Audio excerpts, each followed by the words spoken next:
தேர்தல் முடிவுகளை பார்த்துருப்பீங்க. ஒரு லேண்ட்சைடு விக்ட்ரி ஃபார் என்டிஏ அப்படின்னு சொல்லலாம். இந்த இது எதிர்பார்த்தது தானா? ஆளும் தேசிய ஜனநாயக கூட்டணி வெற்றி பெறுவார்கள்னு எல்லாம் எதிர்பார்த்தாங்க. ஆனால் இவ்வளோ பெரிய வெற்றி பெறுவார்கள்னு யாரும் எதிர்பார்க்கல. எல்லாருமே ஒரு 160 170க்குள்ளார அந்த கூட்டணி வரும், கம்ஃபர்டபுளான கவர்மெண்ட்டாக இருக்கும், மீண்டும் நிதிஷ்குமார் வருவதற்கான வாய்ப்பு இருக்குது, முதலமைச்சராக வருவதற்கான வாய்ப்பு இருக்குது, தேசிய ஜனநாயக கூட்டணி தான் ஆட்சி அமைக்கும் அப்படிங்கிறது ஒரு பரவலான தகவலாக இருந்துச்சு. ஆனால் 200 சீட்டுக்கு மேலே வெற்றி பெறுவார்கள், 243 சீட்டில் 200 சீட்டு வெற்றி பெறுவார்கள் என்பது ஒரு யாருமே எதிர்பார்க்காத ஒரு வெற்றி. பாஜக தரப்புல இவ்வளோ பெரிய வெற்றியை எதிர்பார்த்துருப்பாங்களான்னு அவங்களுக்கும் தெரியல. ஆனால் 200க்குங்கிறது ஒரு ஹிமாலய வெற்றி. முழுமையான தேர்தல் முடிவுகள் வந்த பிறகுதான் ஒவ்வொரு தொகுதியில் எப்படி அது வாக்குகள் பிரிந்திருக்கிறது என்பதை பார்க்கும்போது தான் நமக்கு எக்ஸாக்டாக டீட்டெயிலாக இன்டெப்த்தாக நமக்கு தெரிய வரும். பட் மேக்ரோ லெவலில் பார்க்கும்போது ஒன்று அந்த பெண்களுக்கு கொடுத்த 10,000 ரூபாய், அதுவும் அதே மாதிரி இந்த குவாலிஷன் அந்த ஒரு காஸ்ட் அரித்மெட்டிக்கை மனதில் கொண்டு, கெமிஸ்ட்ரி வைஸாக மனதில் கொண்டு ஒரு அழகான ஒரு கூட்டணி உருவாக்குனதும் இந்த ரெண்டும் ஒரு பெரிய சாதகமாக தேசிய ஜனநாயக கூட்டணிக்கு சாதகமாக இருந்ததாக பார்க்க முடியுது. இதில் எஸ்ஐஆரோட பங்கு அதாங்க. எஸ்ஐஆர் நான் எப்படி பார்க்குறேன்னா, எஸ்ஐஆர் அகெயின் நமக்கு இன்னும் ஃபுல் டேட்டா வரல, டேட்டா வந்ததுக்கப்புறம் தான் பார்க்க முடியும். பட் இருந்தாலும் எஸ்ஐஆர் அதுவும் ஒரு காரணமாக நமக்கு தெரிகிறது. ஏன்னா இது இந்தியா கூட்டணியில் குறிப்பாக ஆர்ஜேடி எங்கெங்கெல்லாம் முஸ்லீம் ப்ளஸ் யாதவ் அதிகமாக இருக்கக்கூடிய தொகுதிகளில் ஆர்ஜேடி இவ்வளோ பின்தங்கி இருப்பதை ஆர்ஜேடி கட்சி சார்பில் என்னங்கிறாங்கன்னா, முஸ்லீம் வாக்குகள் சிறுபான்மையினர் வாக்குகள் பிரிக்கப்பட்டிருக்கு, எடுத்துட்டாங்க எஸ்ஐஆரில். அதன் காரணமாக தான் இவ்வளோ பெரிய தோல்வி. எஸ்ஐஆர் மீது தொடர்ச்சியாக சொல்லப்பட்ட விமர்சனம் அதுதானே. அதான் ஆன்டி பிஜேபி ஓட்ஸ் எல்லாத்தையுமே அவங்க ரிமூவ் பண்ணிடுவாங்க அப்படின்றதா எதிர்க்கட்சிகளோட விமர்சனமாக. ஏன்னா ஒரு 40 லட்சம் வாக்குகள் நீக்கப்பட்டிருக்கு. அது ஒரு ரஃபாக நீங்கள் போட்டு பார்த்தீங்கன்னா ஒரு 12,000 13,000 15,000 வாக்குகள் ஒரு தொகுதிக்காக நீக்கப்பட்டிருக்கிறதா தான் ஆன் அன் ஆவரேஜ் நம்ம பார்க்க முடியும். ஸோ ஆர்ஜேடி என்னங்கிறாங்கன்னா, இந்த வாக்குகள் நீக்கப்பட்டது எங்களுக்கு சாதகமான எங்களுக்கு வரக்கூடிய வாக்குகளை குறிப்பிட்டு நீக்கி இருக்கிறார்கள் என்பதுதான் எங்களோட குற்றச்சாட்டு. அது மொத்தமாக நம்ம அந்த குற்றச்சாட்டை புறம் தள்ளவும் முடியாது. ஏன்னா 40 லட்சம் வாக்குகள் நெட் நீக்கப்பட்டிருப்பது ஒரு பெரிய எண்ணிக்கை தான். அதுக்கு என்ன கவுண்டர் ஆர்குமெண்ட் வருதுன்னா, அப்படி உண்மையான மக்களோட வாக்குகள் நீக்கப்பட்டிருந்தால் மக்கள் போராட்டம் வந்திருக்கோம்ல, இந்நேரம் தெருக்களில் அந்த போராட்டத்தை நம்ம பார்த்துருக்கலாம், ஸ்ட்ரீட்ஸில் அந்த போராட்டத்தை பார்த்துருக்கலாங்கிற ஒரு கவுண்டர் ஆர்குமெண்ட்டாக இருக்கும்போது, ஆனால் தேர்தலுக்கு வெறும் 1 மாதத்துக்கு முன்பாக நீங்கள் இந்த ஒரு எக்ஸசைஸை அவசரமாக நீங்கள் நடத்தி உங்களுக்கு ஒரு டைம் பீரியடே கொடுக்காம, ரெஸ்பாண்ட் பண்ணுறதுக்கான டைம் பீரியடே கொடுக்காம உங்களோட வாக்கு நீக்கப்பட்டிருக்குங்க உங்களுக்கு தெரியாமல் இருக்கும்போது யார் மக்கள் இறங்கி போராட மாட்டாங்க. வாக்குச்சாவடிக்கு வாக்களிக்க வரும்போது தான் எங்களுக்கு வாக்கு இருக்கா இல்லையா தான் அப்போ நடந்திருக்கணும் இல்லையா. இதுக்கு முன்னால் இருந்த பழைய எலெக்ஷன்ஸ் எல்லாத்தையும் நீங்கள் பார்த்தீங்கன்னா அங்கே நிறையா வன்முறை இருந்திருக்கும், பெரிய கலைபரம் நடக்கும், அப்படிலாம் நிறைய எலெக்ஷன்ஸ் போயிருக்கு. ஆனால் இந்த வட்டம் எல்லாத்துக்கும் மாறாக ரொம்ப அமைதியாக ரொம்ப ஸ்மூத்தாக தான் நடந்தது.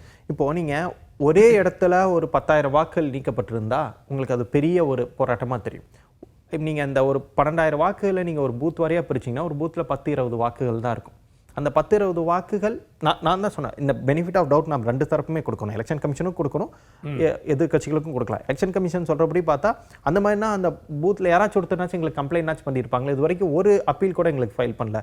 நாங்கள் உங்கள் பேரை நீக்கிட்டோம், என் பேர் தவறாக நீக்கப்பட்டிருக்குன்னு சொல்லி ஒரு அப்பீல் கூட இது வரைக்கும் எங்களுக்கு ஃபைல் பண்ணப்படல அப்படிங்கிறதா எலெக்ஷன் கமிஷனோட ஆர்குமெண்ட்டாக இருக்காங்க டிஃபென்ஸில். எதிர்கட்சிகள் என்னங்கிறாங்கன்னா, இது ரொம்ப கேர்ஃபுல்லாக கிராஃப்டடாக கோரியோகிராஃப் பண்ணி நீக்கப்பட்டிருக்கு. எங்கெங்கெல்லாம் எங்கள் பூத்தில் எங்கள் வாக்கு எங்கே இருக்கோ அதில் ஒரு 10 வாக்கு 20 வாக்கு நீக்கியிருக்காங்க. நீங்கள் ஒரு பூத்துக்கு 20-30 வாக்குன்னு போட்டிங்கன்னா தான் இது இவ்வளோ பெரிய ஒரு எண்ணிக்கையாக வரும். ஒரே இடத்துலேருந்து பெருசாக எடுக்காமல் ஒரு பூத்துக்கான ஆவரேஜ் இப்படி எடுத்திருக்காங்க, இதுதான் எங்களுக்கு பிரச்சனையாக வருது அப்படிங்கிறதான். பட் அது நம்ம இன்டெப்த்தாக நம்ம படித்தா தான் தெரியும். பட் இந்த 3 காரணிகளையுமே நான் ஒரு காரணமாக பார்க்குறேன். ஒன்று அந்த 10,000 ரூபாய் பெண்களுக்கு கொடுத்தது, 2வது கூட்டணி பாஜக உருவாக்கிய ஒரு கேர்ஃபுல்லான கூட்டணி, 3வது இந்த எஸ்ஐஆர். இந்த 3 தான் பாஜக கூட்டணி இவ்வளோ பெரிய வெற்றி பெறுவதற்கும் இந்தியா கூட்டணி இவ்வளோ பெரிய தோல்வி பெறுவதற்கும் ஒரு வாய்ப்பு. ஏன் திரும்ப திரும்ப எஸ்ஐஆர்லேயே கேள்வி எழுது அது மீதான அச்சம் வருது அப்படின்னா, இப்போ தமிழ்நாட்டில் இது ஃபஸ்ட்டு ஸ்டேட் பீகார், அங்கே எக்ஸசைஸ் பண்ணி ஃபஸ்ட்டு எலெக்ஷனை அவங்க பார்த்துருக்காங்க. அதோட ரிசல்ட் அப்படின்னா இது வரைக்கும் இல்லாத அளவுக்கு ஒரு மேசிவ் விக்ட்ரியாக பார்க்கப்படுது.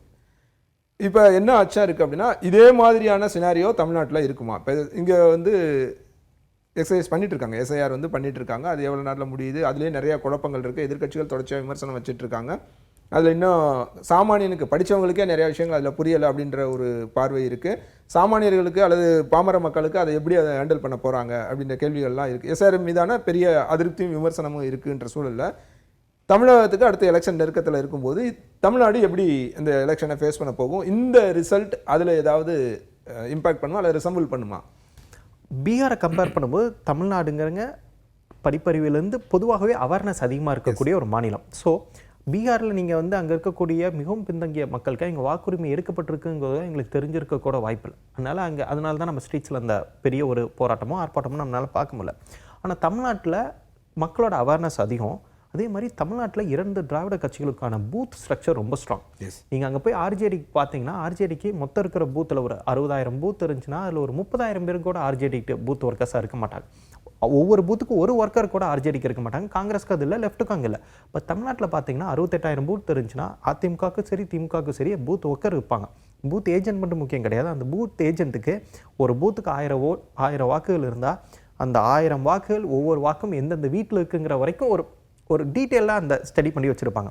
அதனால் பீகாரில் நீக்கப்பட்ட மாதிரி ஒரு 40 லட்சம் 50 லட்சம் வாக்குகள் தமிழ்நாட்டில் நீக்கப்படுவதற்கான வாய்ப்பில்லை. பீகாரில் புலம்பெறும் தொழிலாளர்களும் அதிகம், மைக்ரண்ட் ஒர்க்கர்ஸ். அதனால அங்கே கொஞ்சம் அதிகமாக போச்சு. தமிழ்நாட்டில் அதுக்கான வாய்ப்பு இருப்பதாக தெரியவில்லை. பட் தமிழ்நாட்டிலையும் ஒரு சில வாக்குகள் நீக்கப்படுவதற்கான வாய்ப்பும் இருக்கிறது. ஆனால் இவ்வளோ பெரிய ஹியூஜ் நம்பர்ஸ் இருக்குமாங்கிற ஒரு டவுட் நமக்கு இருக்குது. பட் தமிழ்நாட்டில் எஸ்ஐயோட தாக்கம், தமிழ்நாட்டில் எஸ்ஐயா இன்னும் இன்னொரு ஆடட் காம்ப்ளிகேஷன் என்னன்னாங்க, பீகாரில் வெறும் 2004 ஒரே ஒரு ஓட்டர் பேஸ் லிஸ்ட் தான், 2004 வாக்காளர் பட்டியல் அடிப்படையில் அதை எடுத்திருக்காங்க. ஆனால் தமிழ்நாட்டில் 2 அடிப்படை வாக்காளர் பட்டியல் இருக்கு. 2002 2005 அதில் 197 வாக்களும் இதில் 37 வாக்களும். இதில் எனக்கு ஒரு டவுட் ஆகுது, இது இன்னும் எலெக்ஷன் கமிஷன் கிளாரிஃபை பண்ணல. இப்போது அந்த 37 தொகுதிகள்லாம் அந்த 196 தொகுதிகளும் அட்ஜசண்ட்டாக ஏதாச்சும் ஒரு 37 தொகுதிகளில் அட்ஜசண்ட்டாக இந்த 197 ஒரு அட்ஜசண்ட்டான தொகுதிகள் வருவாங்க.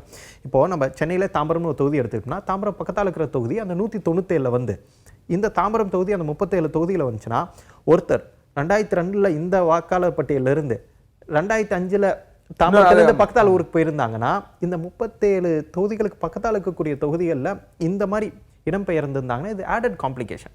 ஸோ இதை இன்னும் எனக்கு என்னென்னா இந்த ப்ராசஸ் நீங்கள் பண்ணுங்கள். ஒரு வாக்காளர் பட்டியல் தெளிவாகவும் அதில் இருக்க ஒரு போலிகள் நீக்கப்பட வேண்டும் என்பது நியாயம், அதையெல்லாம் ஏற்றுக்கொள்ளலாம். ஆனால் அதுக்கான கொடுக்கப்பட்டிருக்கும் கால அவகாசம் தான் நமக்கு பிரச்சனை.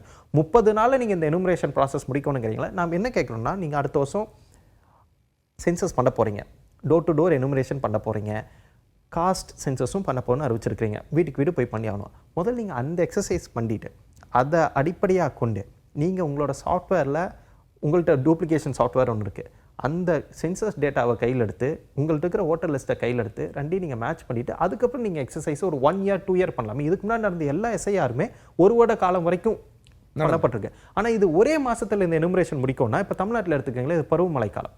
அப்போது அதிகாரிகள் செய்யக்கூடிய மழை இருக்கு, கிறிஸ்மஸ் ஹாலிடேஸ் இருக்கு, பல பிரச்சனைகள் இருக்குங்க. இது ஏன் ஒரே மாசத்துல முடிக்கணும்? அதுவும் தேர்தலுக்கு 1 மாதத்துக்கு முன்பாக தான் நீங்க பண்ணுவீங்க அப்படின்னா அதில் தான் எதிர்க்கட்சிகளோட குற்றச்சாட்டு இருக்கு.